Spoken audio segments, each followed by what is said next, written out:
Next, we'll create our normal game piece. This piece can come in 6 different colors, and when 3 or more of the same color are in a row, they'll disappear. We'll worry about matching and clearing pieces later. For now, we'll define only the most basic functions of the game piece. In the Scripts folder, right-click, and from the menu, select Create, C# Script, and name it Game Piece. Click on the Prefabs folder and select the Normal Piece Prefab. Go back to the Scripts folder and drag the Game Piece component over to the inspector to add it to our prefab. Now go ahead and open the Game Piece script. To start with, we know that each game piece will have an X and Y coordinate on the grid, so we'll add those first. I've created 2 private ints, X and Y, and then public properties for them. Notice that we only provide a getter for their position. This is because not all pieces will be able to move, so not all pieces should allow their position to be changed. In just a moment, we'll create a movable piece. We also know that each piece will have a type.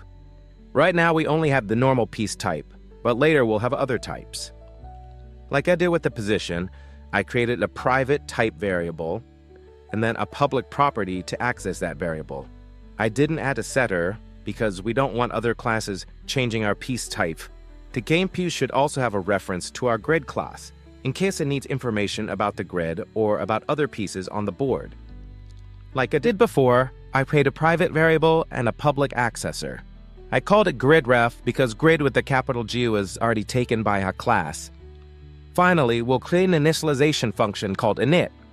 We'll call this function after we instantiate the game piece's game object so that we can initialize some of these variables. Pinit function takes in the X and Y positions, the grid, and the piece type, which are all the parameters we defined earlier. I use an underscore just to differentiate between the parameters passed into the function and the parameters for our piece. Since we're inside the game piece class, we can set these parameters directly, since we don't have a setter. Open up the grid class, and let's modify how we create the pieces to use this new game piece class. Instead of storing the game object for each piece, we'll store the game piece component. All I'm doing now is switching our array from game objects to game pieces. I'll store the game object in a temporary variable called newPiece. Since we're not storing the game object in the pieces array anymore, I'll replace all the references to it with newPiece. And now we store the game piece component of the newPiece game object in our pieces array. And finally, we call the init function that we just wrote. I'm passing in the X and Y coordinate, this, which is a reference to this grid class, then the piece type, which will just be normal for now. It accidentally auto-completed these brackets, so I'm just going to erase those. If you hit play, you can see that not much has changed, but on the back end, we're now using a custom game piece class instead of storing the game object. Next, we're going to make our pieces move. Now that we've got our basic game piece script, let's add some more features to it.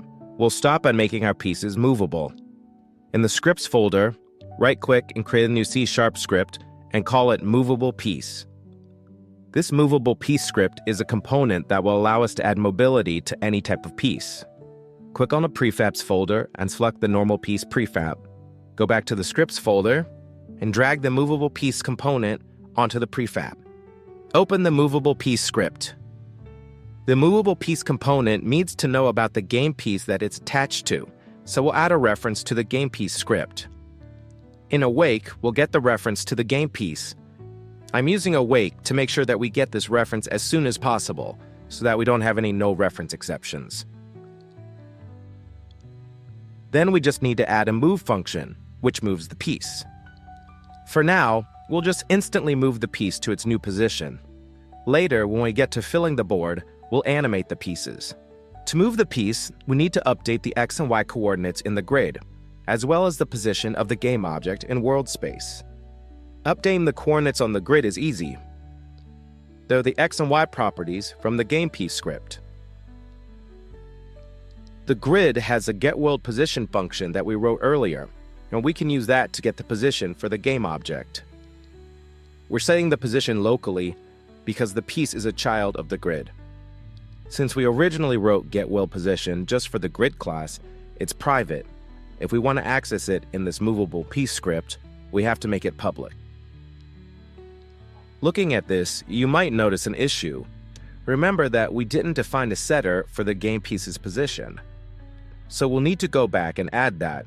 But we only want to set the X and Y if the piece is movable. If it's not movable, other classes should not be able to update the position. We can check if a piece is movable by seeing if it has the movable piece component. First, we'll get a reference to the movable piece script. Here I've just created a private variable movable component and a public property capital movable component. Then in awake, we'll get the reference to the movable component if the game object has one. If the game object doesn't have a movable piece script on it, this will just return no. So to check if a piece is movable, we just need to see if the movable component variable is no or not. We'll create a function isMovable to do that. If the movable component is not null, meaning it exists, this will return true, meaning a piece is movable. Otherwise, it will return false. Now back to the setter for our position. We only want to set the value if the piece is movable, so we'll use our isMovable function to check that. And we'll do the same thing for the Y property. I'm just going to copy and paste. And I just update the variable X to Y. To check if this all works, let's go back to the Great class and change all the pieces to start at 0, 0. To do that, we just replace getWorldPosition with vector3.0. Go back to the editor and hit play. You can see that all the pieces are stacked on top of each other in the center.